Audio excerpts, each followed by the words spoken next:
Қазақ тілі пәні тақырыбы «Мен не үйрендім?» Диалог дегеніміз бірнеше адамның сөйлесуі. Мысалы, амансыз ба, әже? Аманбыз, балам. Халіңіз қалай, әже? Аллаға шүкір, жақсымын, балам. Яғни балалар бұнда әже мен немересінің сөйлесуі. Бұл диалог деп аталады. Дәптермен жұмыс.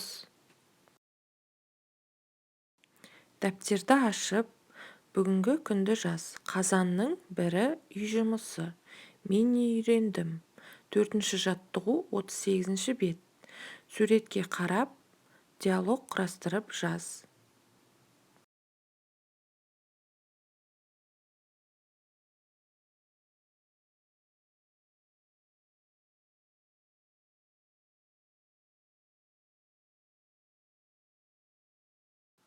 Жетінші жаттығу 39-ші бет. Бірінші тапсырмасы. Сөздерді тиісті сезім мүшелерімен сәйкестендір. Екінші тапсырма.